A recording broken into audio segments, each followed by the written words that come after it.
You are welcome to the Mantenga Cultural Village. Now, ladies and gentlemen, you'll watch the Swazi traditional dance. Where first you watch Ummiso. Ummiso is the dance done during the marriage time.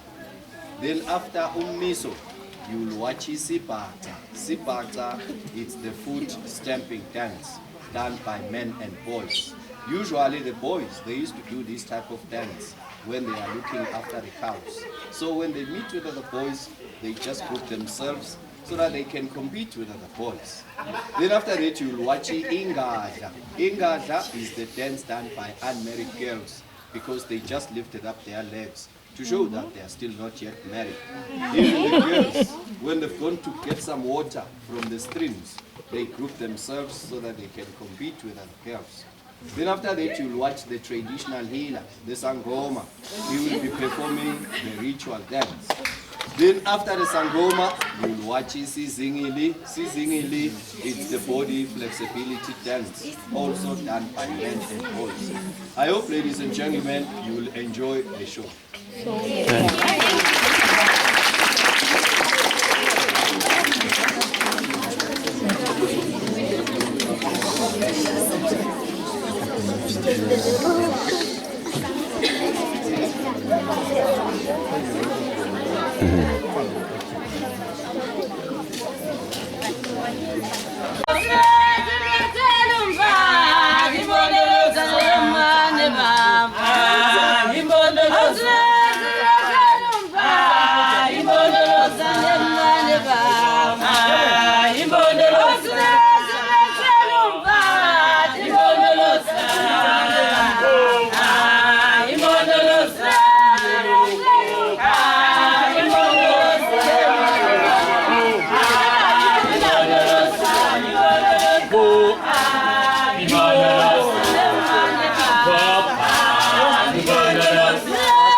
Bonge bantu bayangifa Batele Ngibutha tonke letindzawo Ngithola ongela ma-alien Ngibethule ekhapeni mina Bayangilalela bonke labantu shole Nkosi yami Lelikhala lami madoda tawuthethwa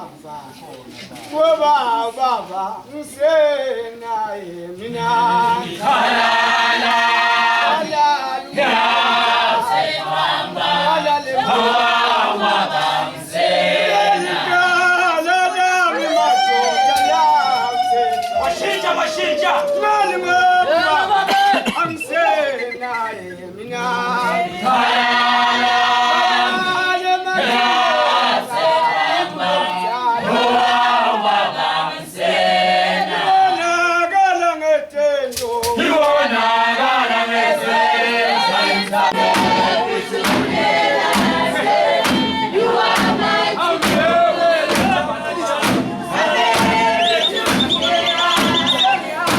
Amen.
Swazi way. Then after that, ladies and gentlemen, you will listen to the choral and the gospel music. Then this group have recorded this CD. It has got 12 tracks. It cost 100 rand.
đối từ ơi trời.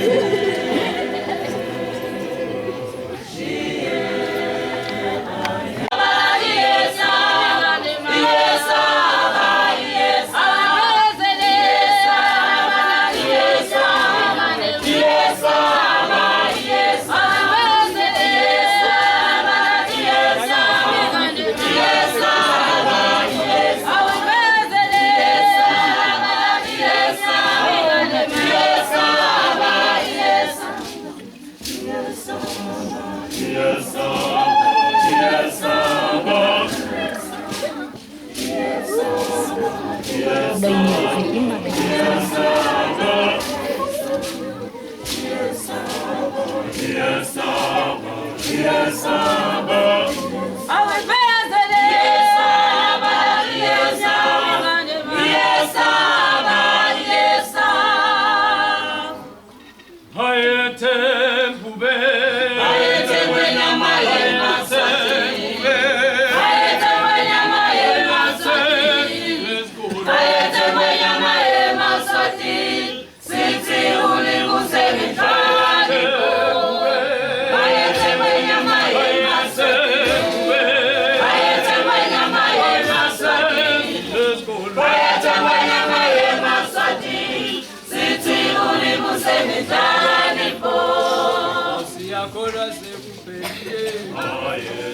la poti necessita bene sana wena no nikuma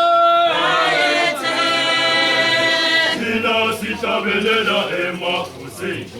Nkosi yakho nani yajabula.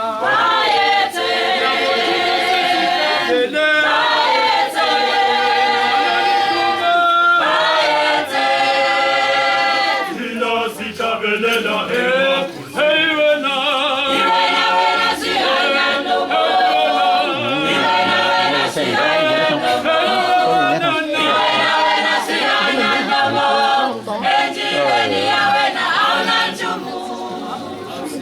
Nó nói nó hốt rồi tối nay nó có bị trục chặt. Bao giờ mới vậy?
Có phòng bà thấy không, số 6 đó.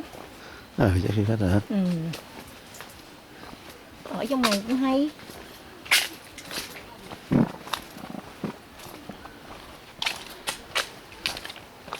Nói chỗ này có du khách gì đây nè, trong này nè.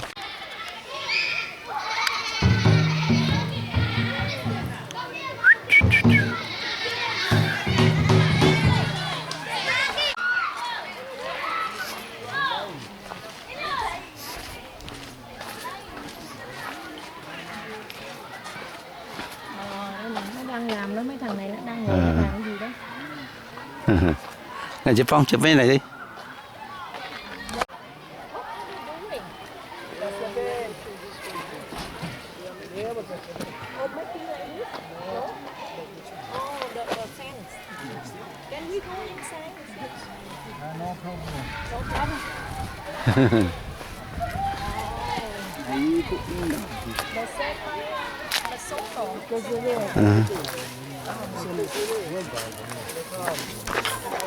Chụp đừng biết chụp. Itself. Then in alcoholic it's very low because you can take maybe 5 or 6 of the small clay pots. Then you can feel I am getting drunk. Then it's healthier because when you are drinking it, you don't feel hungry. It just gives you the stamina. That's why the first wife cooked fresh food, like when it is raining outside or when it is windy. When there is no rain, no wind, she just cooked outside. 3 years, we changed the old grass and put the new one. But the structure, the frame inside, lasts us 10 to 15 years because it's being made of branches of trees while they were still young and wet so that we can easily bend them. Then inside the houses, we make fire sometimes when it is raining outside or when it is windy. But the smoke just filter through because there is no chimney. When maybe we are standing, it can affect you in your eyes. When we are sitting, no smoke because it helps us to keep away the insects which eat the sticks and the grass. When it is raining, no leak inside, it just went down on the grass. 8 men take 5 weeks to make the structure, the frame inside, while 8 women take 3 weeks to put the grass on top. These houses, you can move them because Swazi people in the past, they depend on farming. If maybe you see that this place, it doesn't give you enough food for your children, you still have to dig your hut, shift it, put it in a place where you want to put it. But first, you just take off the grass, then you ask maybe 10 to 15 men to stand on the side, then they just carry it. and unnatural air conditioning, because sometimes when it is hot outside, then inside it's cool.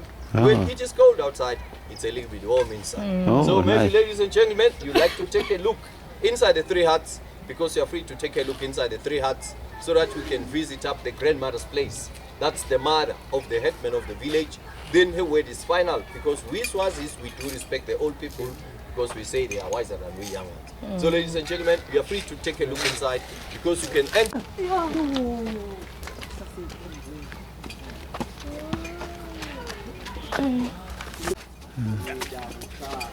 Kitchen. Tuổi mà phải để flash.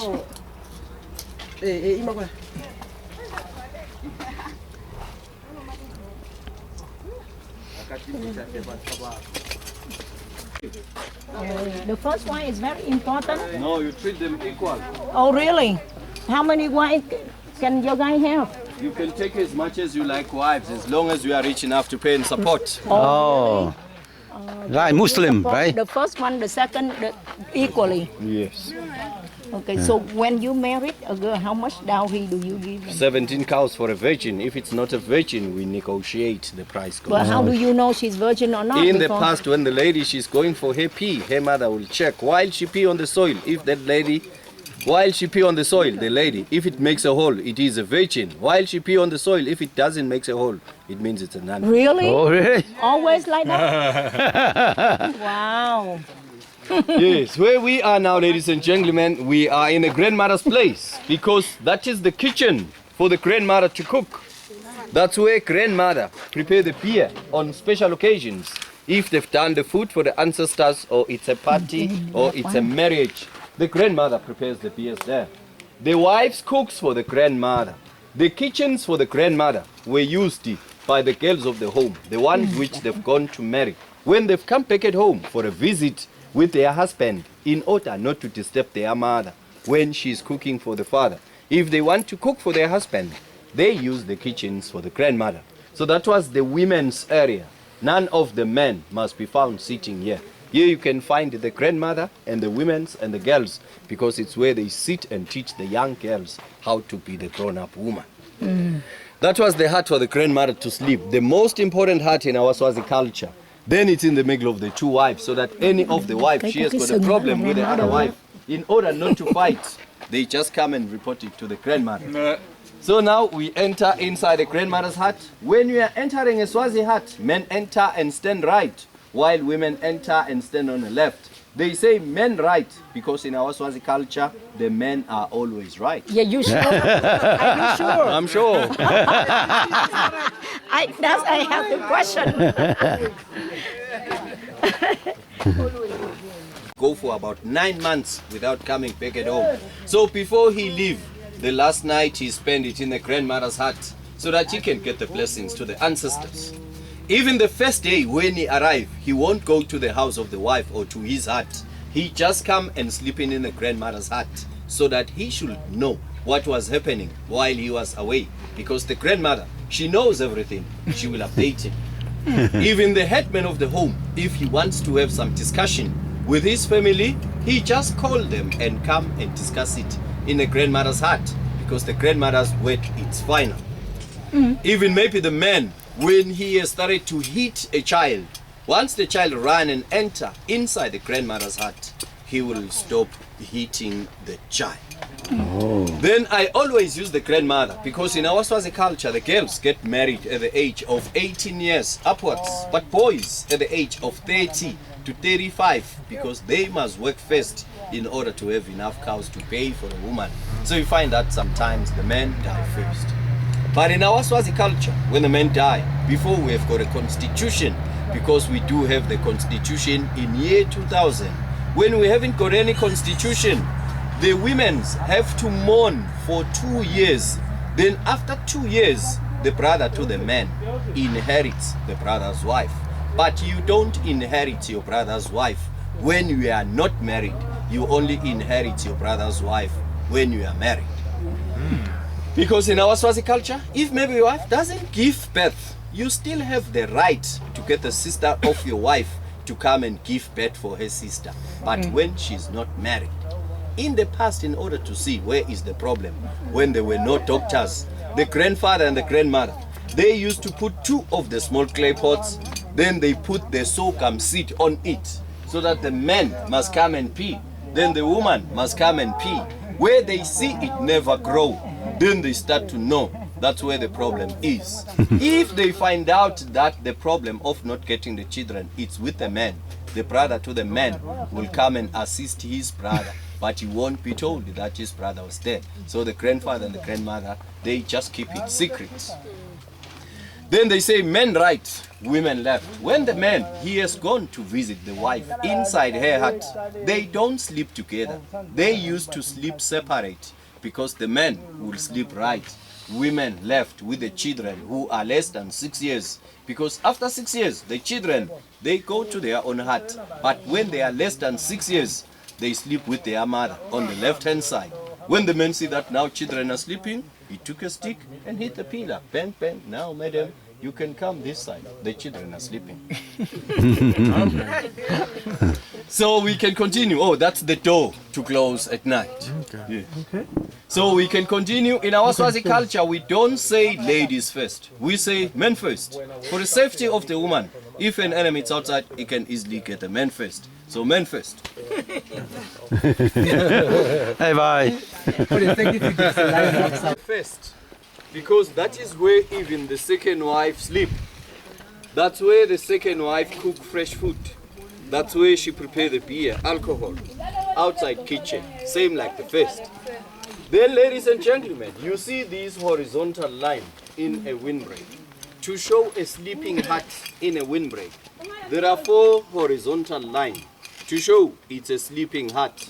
In a kitchen to cook, there are 3 horizontal lines to show it's a kitchen to cook. While the beer kitchen, there is no windbreak in front of the entrance. So in the past, when maybe you have just arrived late, then you have been shouting, saying, "Eh, Kaya," or saying, "Eh, Nkosi," no respond. You enter the home. Where you see the 4 horizontal line, you know that's where they sleep. 3 horizontal line, you know that's where they cook. No windbreak in front of the entrance. That was an open bar where you can just enter and help yourself. Not want to sleep with the wives. He just wanted to sleep alone. That's the hut. Or else maybe when he has bring a new girlfriend, he just take it to this hut. Because when he has bring the new girlfriend, he can go to the first wife and say, "First wife, today you must come and do the bedding in my hut." When she has come to do the bedding, he introduces the new girlfriend. Second wife, today you must come and bring my food in my hut. When she has come to bring the food, he introduces the new girlfriend. Because if you have married in our Swazi customs and law, there is no divorce. If you see that your wife, she's committing adultery, or maybe she's practicing witchcraft inside your home, you ask another man just to take her back to her parents. Maybe you can try to negotiate your cows back, but then you must have good evidence. But if it's the man being found committing adultery, he has to pay 5 cows to the chief. He has to pay 5 cows to the husband of the wife, then 5 cows to a chief. A chief is someone who rules about 50 to 70 families. Then after that, the chief and his councillors, they can say maybe go south or north or east or west and cross 5 rivers. Here in Swaziland, we don't have so many rivers. You may find yourself outside Swaziland. The hut for the men, it's near to the new wife. Just because they say it in Swazi, you will have to look after the new one, because the old one already knows the rules of the home. But the first wife, it's in a good position, because when the grandmother died, she acted as grandmother. Then, ladies and gentlemen, we have that mountain. That mountain, we call it Nyonyane mountain. Nyonyane means little bird or a small bird. Before we get independence, it used to be our execution rock. When you have committed murder, or else if maybe you are practicing witchcraft. But before they take you up there, you sit for the trial. Once they find you guilty, That's where they just take you on top. Then they say jump, because on the other side of the mountain, the cliff, it's very steep down. Then while they were taking you up there will be some warriors at the back who will be busy encouraging you with some spears until you jump. Even your family were not allowed to take your body to bury.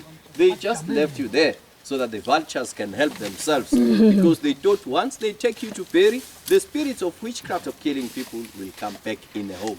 But now, ladies and gentlemen, we don't do it. They just keep you in prison. So, ladies and gentlemen, any questions? Does witch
Amen.